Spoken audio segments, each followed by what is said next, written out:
I think I would like to invite Aldan to the stage for the next presentation. Do you want to use the mic for the recording? Yeah, that's much better. Thank you.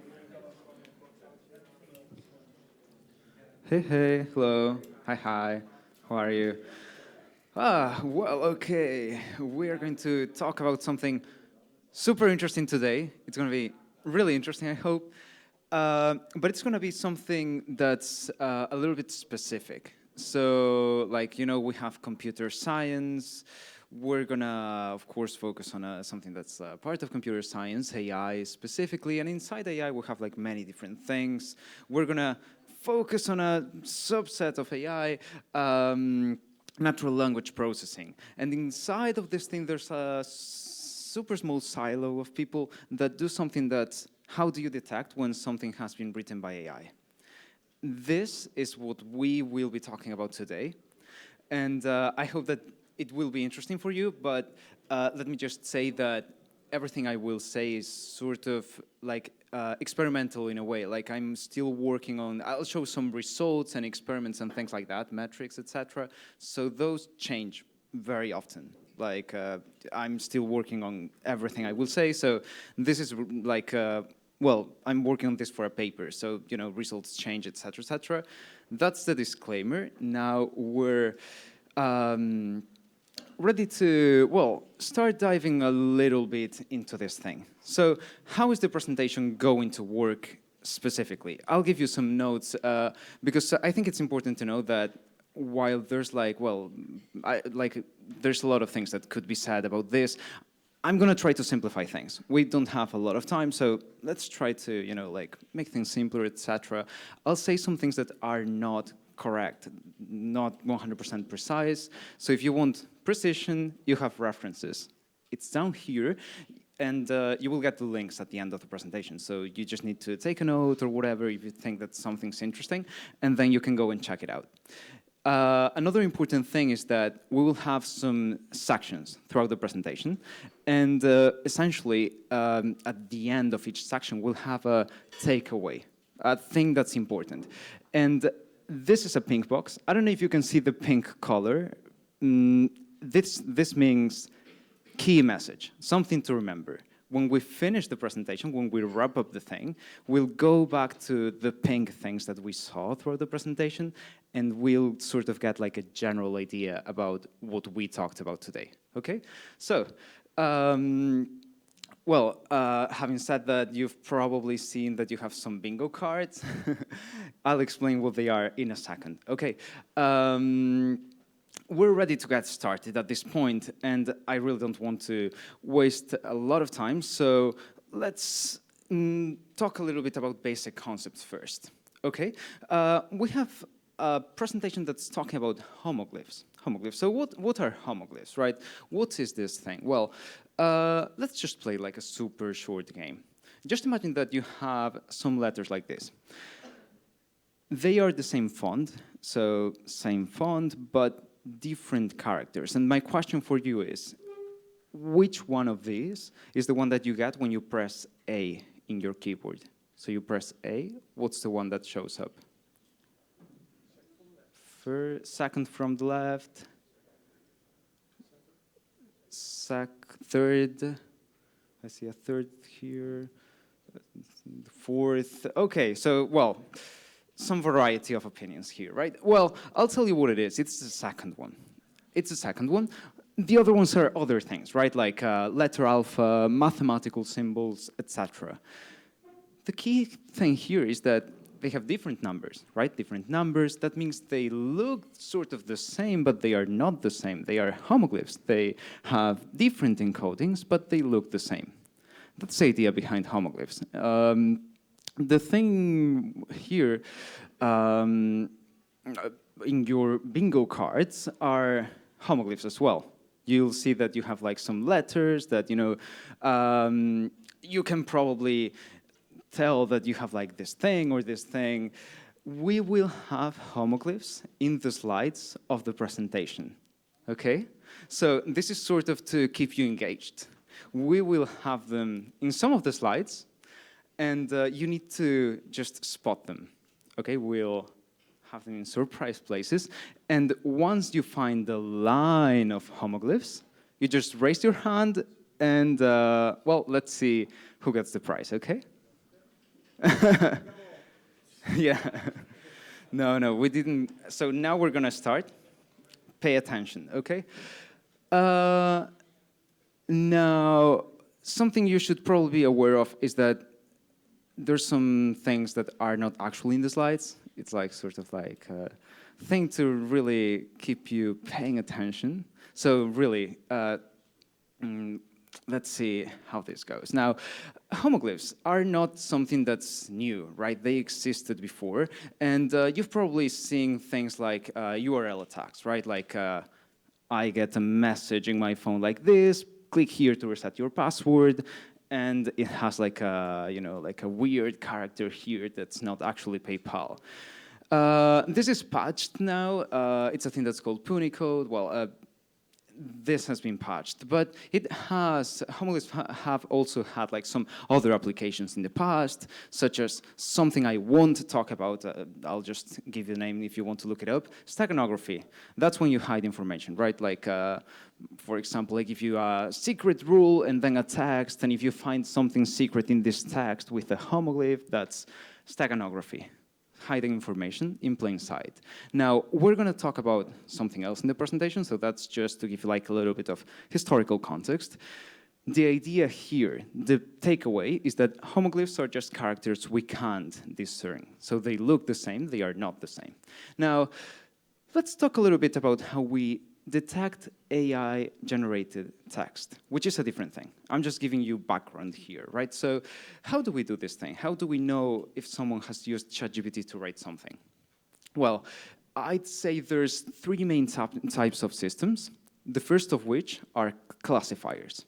A very simple idea. You just have a text, you have a model, which doesn't necessarily have to be an LLM, it can be other type of model. I train a model so that, for example, it generates embeddings. Embeddings are just, well, literally vectors in space, lists of numbers, right? So, for example, I can get something like this, and I can plot it here. So what we can see here is that we have some things that are colored in red. That means texts that had been written by an AI, and you can see that the model places them here. And also, we have some things that are blue, that means texts written by humans, and they are in a different region. So the model knows that something is AI, and it places it here. It knows that something is human, and it places it here. It's able to distinguish them, right? Very simple idea. That's the basic idea of classifiers. That's one of the things we can do. But there's another thing that we can do. We can do a second type of system, which is what we call in general a perplexity-based detector. So a perplexity-based detector needs some little bit of background knowledge about how language models work. But we'll keep it super simple, don't worry. So how do they work? Well, language models just sort of play the game of filling the gap that comes after a sentence. So, for example, if I give you, as a hobby, I like to collect gap, your language model is going to give you a probability distribution of what's the thing that comes after this thing. So it's going to tell you something like this. As a hobby, I like to collect 30% probability for things, 22% probability for books, etc., etc. It's just telling you, what do I think should come after what you've written, right? So if we use a language model to write a text, we just choose one of the things that are on top of the distribution. So for example, books, right? It's pretty likely, so I just write, as a hobby, I like to collect books. And this has been AI generated.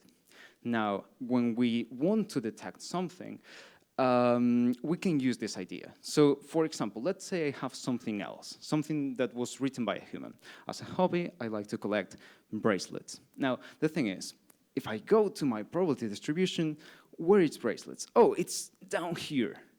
It's very unlikely that the model would have written this word. statistically speaking, right? So if we see that things have low probability, that means that the model is surprised when it sees those words, right? Or in other words, it's perplexed. It's surprised to see the text. So that means that the text is human, and vice versa. If we have high probabilities, that means AI generated. That's how we do detection based on perplexity, based on the surprise of the LLM. There's a, well, and of course, we repeat this process for the whole text, and we see more or less how this goes, right? Now, there's a third type of thing that we can do. And this is super interesting, and it's called a watermark.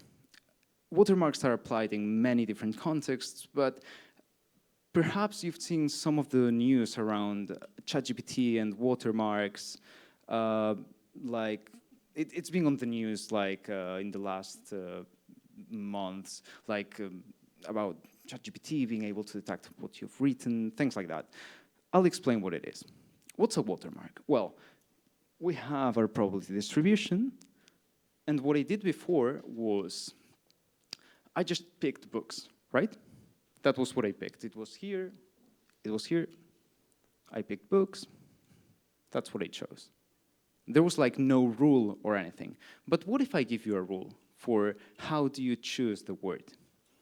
That's what I'm going to give you now. So the rule is you pick the nth word, and how do you choose n? Well, n is going to be the number of letters that you had in the previous word.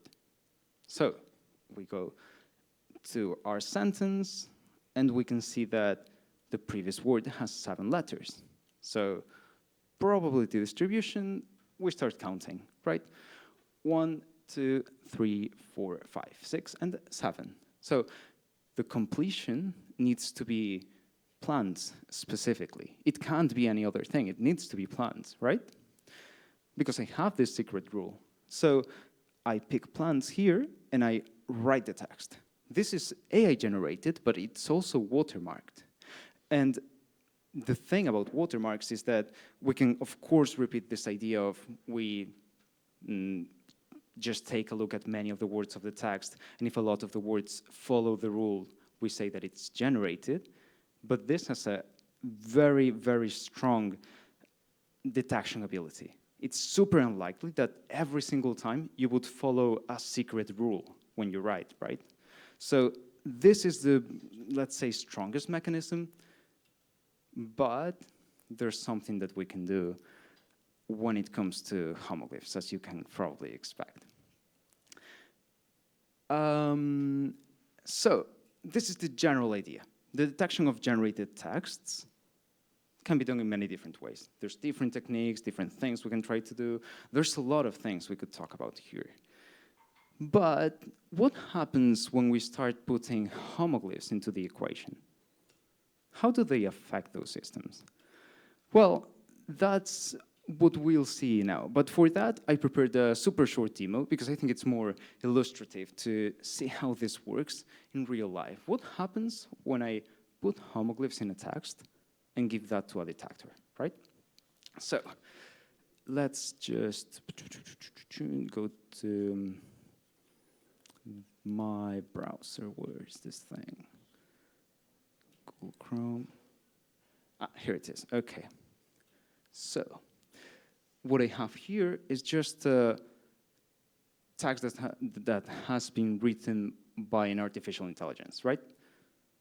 I know it's a little bit hard to see. Let me see if I can make it a little bit bigger. That's the text, written by ChatGPT, I think, or GPT-2. And if I go to a detector like this is just a website where I can paste the text, and I can just click here, and let's check what it says about the text. So it says it's AI, right? Now, what happens if I go here, I replace some of the homoglyphs, submit, and I copy the new version into the same website? You can probably see it coming, right?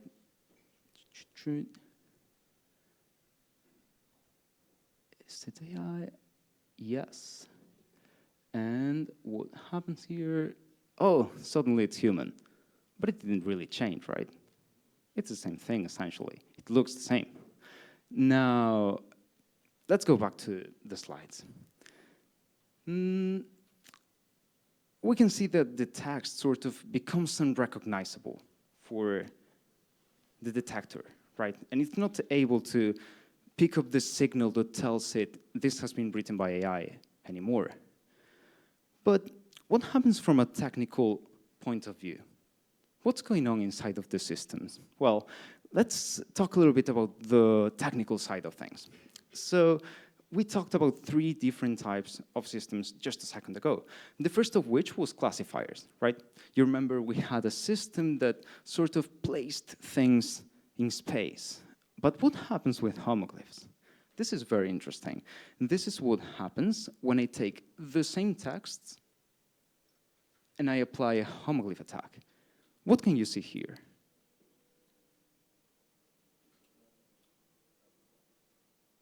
Sorry, say again? It doesn't know anymore. Exactly, it doesn't understand the characters, and it starts placing them in a completely different region of space, right? Like it's in a totally separate place. It's not even close to the things it knew to classify before, so it gets completely confused. But on top of that, what you can see here is that you have texts that are more mixed. So the system is like placing purple dots here and also green dots here. So it's not like here. Here we had a very nice separation. Blue things, red things, they are separate. We can classify them. When we apply homoglyphs, even if we said, oh, my threshold is here, well, you have a lot of purple things here. If the threshold's here, a lot of green things on top of that. So it's intrinsically harder to classify the text. That's what happens with the system. It just gets super confused. Now, what happens to perplexity-based detectors? The second type of system. You will remember we had the probability distribution, etc. Well, that was our phrase. And if we go back to the same distribution, that's what we did before, right? We had this very nice distribution, but the problem is, if the phrase looks like this, that's different. That's very different. Because what's the probability of something weird? That's super low, right? Like, that's, I don't know, maybe 0%. Like, it's nothing I've ever seen before. So, of course, I would never write this thing. To me, this looks very human written. Now, what happens to watermarks? You will remember this was like the third type of system, and essentially we were doing a little bit the same idea, but with a special rule, which was this thing. I go to the previous word, I choose my next word based on that. So what happens here? Let's say, for example, that's my phrase, right? Well, as a hop, okay, oh, well, maybe, what is this? Is this like a letter? No, it's not a letter, right? Oh, 5 characters. Okay, so let's go to probability distribution. I start counting, 1, 2, 3, 4, 5, postcards. Do I have postcards here? No, it was plants, right? So, of course, no, it doesn't follow the rule. This looks very human written to me again. So that's a little bit what goes on inside the systems. There's different mechanisms of action, but all of them exploit this idea of confusion. I'm trying to mess up with the system, right? It's getting like really confused about what's going on. And the question perhaps is, well, how effective is this thing? Does it work 20% of the time, 30% of the time, 50%? What do you think? Let's play a small game here. So I'm gonna say percentages. I'm gonna start at 0%, okay? So 0% is, this technique never works. So everyone will start with their hand raised, okay? So we start with our hand raised, and I'm gonna say percentages. 10, 20, blah, blah, blah. I want you to lower your hand when you think that's the percentage, more or less, that this thing would work, right? So 0%, it never works. 10, 20, 30, 40, 50, 60, 70, 80, 90, and 100. I see a few 100s here. Okay, well, so what's the answer here? How effective is this thing? I'll just tell you what I did here. So I took 1,000 human texts, 1,000 AI texts, rewrote this thing with different percentages of replacement, and ran this thing through many different detectors. Okay, so let's see what happens. But I'm just gonna show you this thing bit by bit. I'm not gonna reveal the whole thing. I'll just tell you what happens when I don't attack anything with a specific detector. This is a specific detector on a specific data set. And what you can see here is that it's actually very good, right? Because it's telling me that most of the things that are human are classified as human, and most of the things that are generated are classified as generated. This is what I want in a detector, right? This is a good detector. Now, let's see what happens when I start applying homoglyph attacks.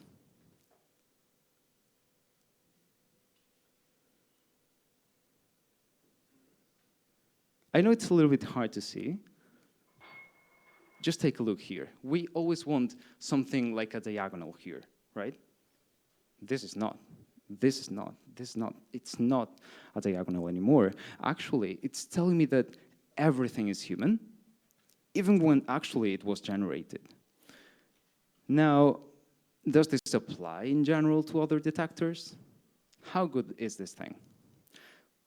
Because this, as I was telling you, it's just a detector, right? A detector on one data set. Did I just cherry pick the example? Perhaps. So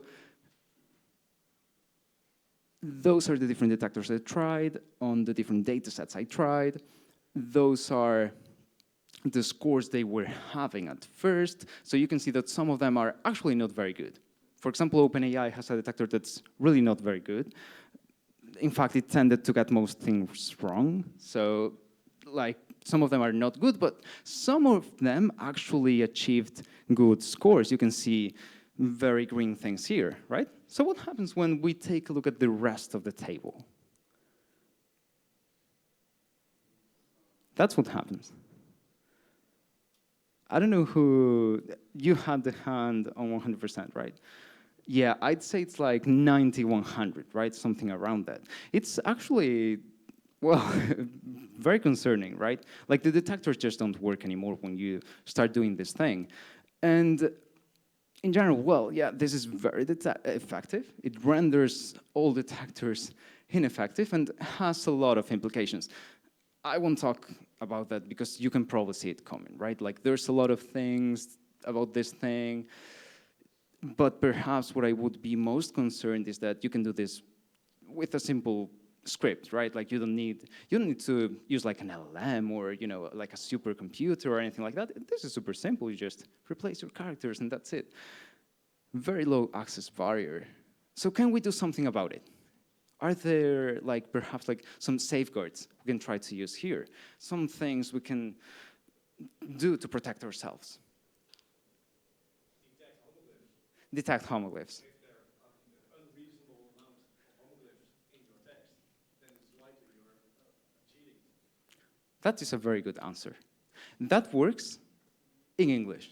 But That's why I say if there's an unreasonable amount of homoglyphs in your text, which unreasonable. Well, you can get regular text from which we know that are human, which contain an amount of percentage of homoglyphs yes. for that language, and then calculate the score for the other text, and then you know this is a reasonable amount. That is a great answer. Like, it really is a great answer, and actually that's gonna allow me to sort of skip over the next slides a little bit faster, because there's some things we can try to do, right? Yes, we can try to just detect homoglyphs. What's the idea here? Well, we know that the AI-generated text detector is not going to work. We just saw this thing a second ago. They don't work when we have homoglyphs, so we can't trust this thing. So we need something to detect the attacks, right? As you were just saying a second ago. So, for example, if I have a human text, there's no homoglyphs, I go through the system. If I have a text that has been written by ChatGPT, no homoglyphs here, it goes through the detector as usual. But if I have a text that contains homoglyphs here, I can't go here because I know it's gonna fail, right? It's gonna give me something that's wrong. So I go to my detector and that tells me, oh, there's something wrong here, double check what's going on. Now, you were just saying that we can try to detect homoglyphs as here, right? Like this is like a scientific article. We have like some mathematical characters. We would get a false positive if we just check for, is there one homoglyph here? But you were very wisely saying percentages. Is there like an unreasonable amount of homoglyphs? That's like the thing that we should probably try to do. Percentages, right? Percentages, how many do we have? That's actually very good. If we look at results in English, that's perfect. You can see it here. It's really perfect. Like, it works. This is, I trigger my alarm if there's one homoglyph. This is, I trigger my alarm if there's an amount of homoglyphs that's unreasonable. So that's really good in English. The problem is, there's other languages in the world. And what happens, for example, with Mandarin, right? Okay, so with Mandarin, it's not like that anymore. It's actually pretty bad, right? So, sorry, let me just go back. Yeah, it's not so good, right? 61 here. So, can we perhaps think of a way to improve this thing? Because maybe this is not enough. Actually, if you go and you check how many characters you have here in this script, let's just go here.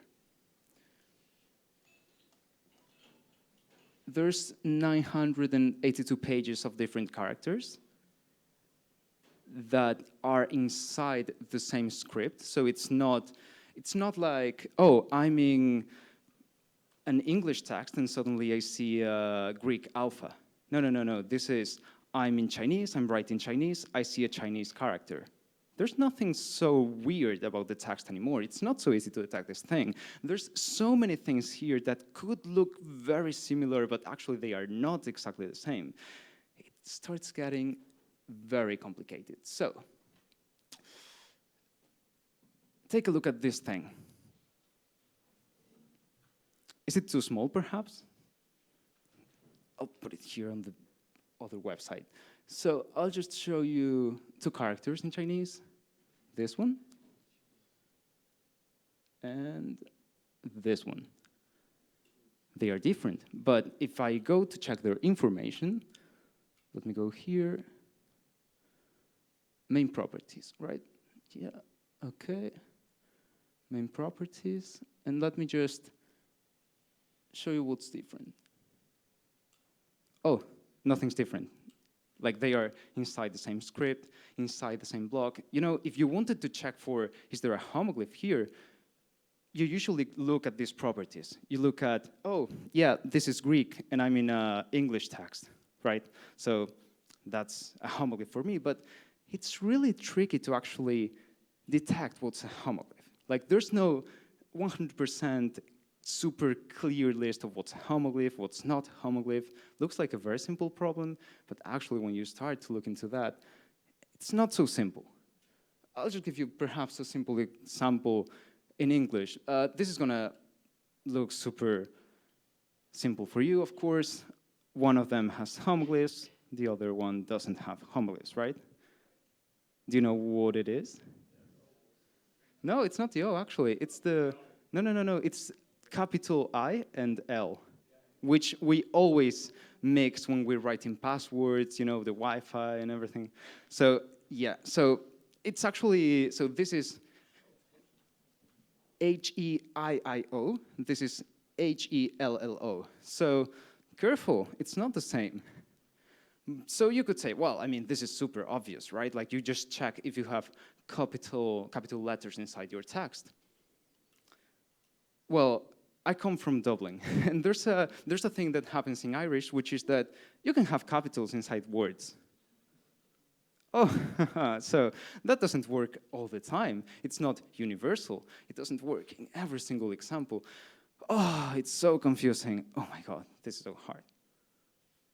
The problem here is that if we have safeguards for specific languages, it sort of works. If we have a safeguard for English, it works. If we have a safeguard for Chinese, I imagine it could probably work. But if we want to have something universal, if we want to have something that just works all the time, I don't need to know what language this is or, more context about the thing, that's different. Can we do that? Can we sort of like abstract ourselves from specific languages and develop something? Oh, bingo! So who was the first one? Sorry. You. Okay, so I'll go talk to you after the presentation and we'll talk about the prize. Okay, good. Congratulations. Let's just... Very good, very good. Nice. So I'll just explain to you what are the different ideas we can sort of try here. And those are just things that came to my mind, really. There's probably other things that we can try, and I just didn't think about them yet. Now, the first thing that just came to my mind is, what happens if we look at the ratio of tokens in the text? What is this thing? Well, if you look at the text, this is an original text. This is a text with homoglyphs. They are here. When we process this text with an LLM, the different words get converted into numbers. But, and this is a very important difference, whole words are assigned just one number. So for example, doctor is this number. Copy probably is 2 numbers maybe. The tokenizers are systems that essentially are able to assign numbers to words. But the problem is, if I start to have homoglyphs, tokenizers don't recognize the text anymore. So they start to break up the words into a much larger number of tokens. So you start having a lot more tokens. Now, can we use this to detect if a text has been attacked? Of course, we don't know what that is, right? We have no idea what that version was because we only see the attacked version. But if we somehow came up with a process to normalize the text and we checked what's the ratio of homoglyphs from here to here, maybe that's something we can try. Maybe, like we can assign like a threshold. Everything that's more than this threshold has been attacked. Another idea, perhaps, is perplexity again. You can probably remember this thing about like the probability distributions, et cetera. Well, so what we can see here is that we have a blue sort of graph that has not been attacked. And the thing about that is that it doesn't go as low as the other one. Okay, so maybe we can, again, try to take advantage of that. We can see that we have different distributions. Maybe we can use perplexity to do detection as well, a ratio, again. I actually don't have a lot of time for a demo, so I'll just let you, if you search on Hugging Face, my name, ACMC, you have it on the bingo card, Hugging Face, ACMC. There's a thing that's called Homoglyphs Alarm. You can check it out yourselves. I'll just ask you something that I think is very interesting, which is, what do you think? What does your heart tell you that would work better? Tokenization or perplexity? Looking at the number of tokens or looking at how surprised a language model is when it sees a text that contains homoglyphs? What do you think? Who thinks tokenization is better? Who thinks perplexity is better? Looking at the amount of surprise that a language model has. Well, actually, this is very early experimental results. So, like, they will probably change because I'm still working on the thing, but it looks like tokenization tends to be better. Perplexity is not so good. I mean, it's better than other baselines, but it's not so good. Does this extend to other languages as well? What we can see here is, so I took the C4 dataset. I don't know if you know what C4 is. It's what they use to train, for example, GPT-3 and things like that. It's like a huge dataset of websites that have been, like just crawled by Common Crawl, and you have like a lot of texts in a lot of languages. Here, I have 97 different languages from like a lot of different texts that just come from the internet. So I would expect that this is like representative of what you would find like in the Wild West of the internet, right? And what we can see here is that not only is tokenization better, but actually it has a smaller standard deviation. So in general, across the different languages, it tends to also be better. For example, Perplexity sometimes can be very good, but sometimes it can be very bad. Tokenization is sort of reliable in most cases. So it looks like a very good thing for me, but if we look at time, that's also very nice. Because of course, a naive alarm is just, is there one homoglyph in my text? That's super fast. Now, if I start looking at percentages or things like that, this is my implementation. I didn't do it in Rust or anything like that. It was Python. So of course, you would probably expect that it can be lower, but it's not significantly faster than tokenization. Actually, tokenizers are very efficient, super efficient systems. And you can see that they don't take so much time. Perplexity does take a lot of time, and this is a logarithmic scale, so actually, it really does take like a lot more time. But if we consider both things, tokenization seems to be more accurate and more scalable. So that's nice. That's nice. Of course, this is something I'm still looking at. So I don't know if like results will hold when I keep doing the research. But that's a little bit my key message here. There's a lot of work we need to do. We need to keep innovating. We need to keep working to break things and fix them, and just really make AI safer for everyone.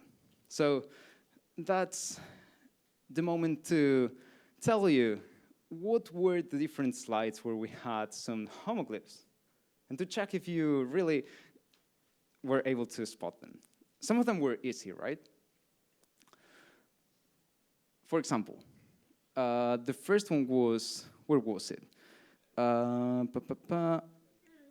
It is here, DL in playing. Did you spot that? Yep, no? How many of you did? Okay, well, a decent amount. Yeah, that's very good. Okay. Then we also had the PayPal thing. To be honest, I wasn't sure if many people would. Okay, that's very good, actually. I'm surprised. Because, I was thinking, oh, they will just think this is an example, so it's not part of the bingo. Well, actually, it was part of the bingo. Then we had this E with, the dot on top of the E. I think this was easy, right? Yeah, I see some hands. Yeah. Very good. Okay, nice. What did we have? Oh, yeah, okay. I think this is hard. I think this was very good, very good. Can you see it? I know it's very small here, but it was, so do you see the D with like the thing on your card? So we had a quote that has a D with the thing, with the double quote. This was hard. Yeah, it was a little bit on purpose. But yeah. Then, we had some homoglyphs when we were talking about safeguards as well.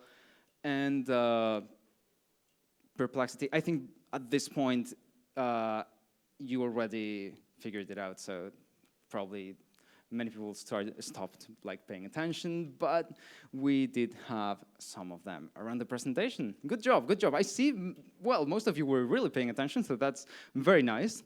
Let's recap. I promised you we would sort of fetch the different pink boxes throughout the presentation and build like a summary at the end of the presentation, right? So that's the moment to do that. What did we learn today?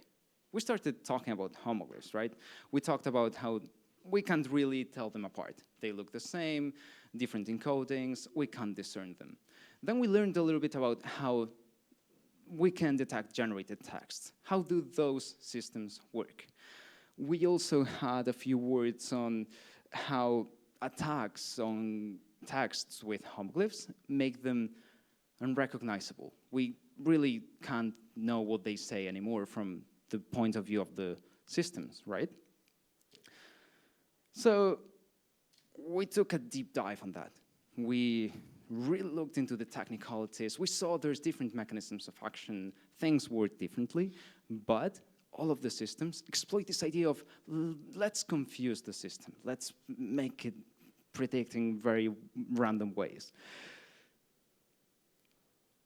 It was highly effective. We took a look at the results, and it was like very, very effective, a really strong result. And something that was actually quite concerning for me, at least, is that the access barrier for this thing is actually really low. Anyone can do that. So that's not very nice. But of course, there's some things we can try, right? There's some safeguards. There's some ideas we can work on. And that's the point where we are. The work to do is on us. We really need to keep working to improve this thing. We need to keep innovating. We need to keep improving. And that's where I leave you with a super short feedback form. If you can just scan this thing, it takes 20 seconds. I promise it's super fast, and it's like literally 2 questions.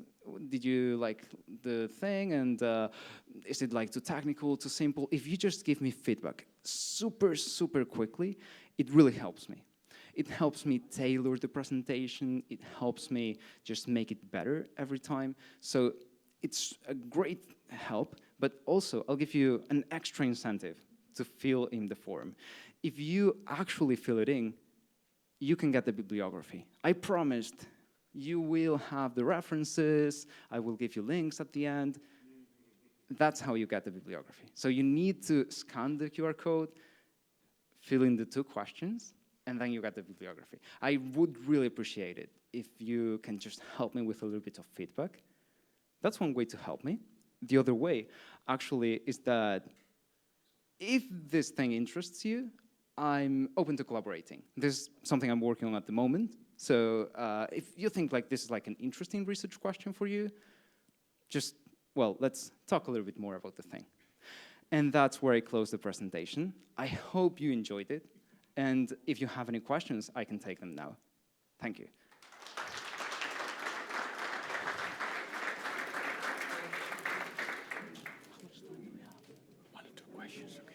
So I can take 1 or 2 questions. So, okay, let's go with your question first. Is it possible to create some kind of a feedback loop where you feed the results back into the learning algorithm and generate texts that are not detectable? You mean like to do these attacks better, or? Yeah, exactly.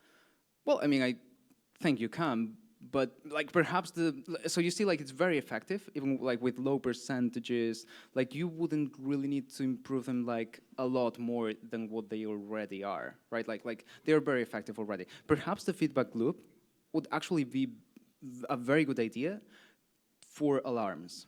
Like, does my alarm actually get triggered when it sees like a text with homoglyphs?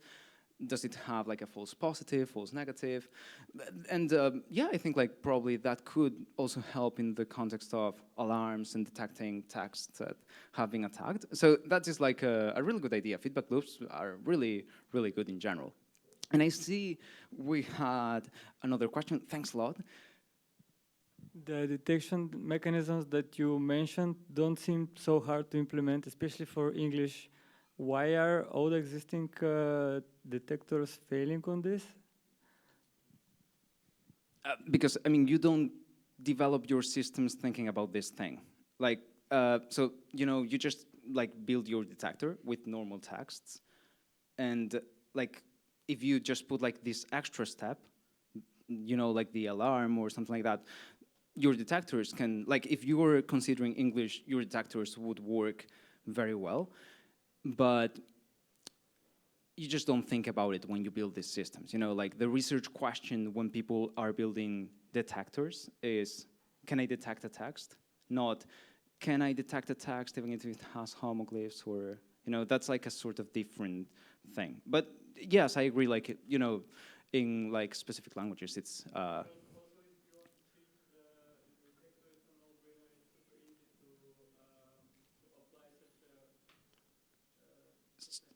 so I'll just repeat the thing here for like the recording. So like basically, if we develop like an alarm, we would be able to detect those sorts of attacks in general with any detector, and that's true. Like this, you know, like if we are able to have an alarm that works very well, that's perfect. We don't have this problem anymore.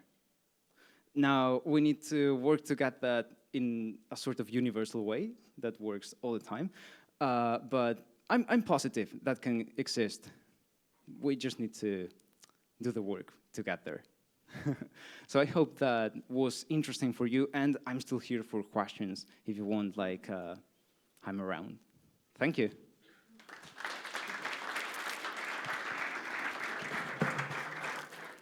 Thank you, Aldan, for your amazing talk. I have a small present from Groningen for you, especially for you. Like a lot of the other speakers were coming from the Netherlands, but I suppose if you're coming from Dublin, it's like a very nice way to see Groningen. So I saw quite a lot of hands for other questions for Aldan as well. Make sure to stay around during the drinks. There will be more than enough time to ask him any other questions. We're trying to set up Mike so we can continue on to the last talk. So bear with us, stay in the room. We're going to get the last talk.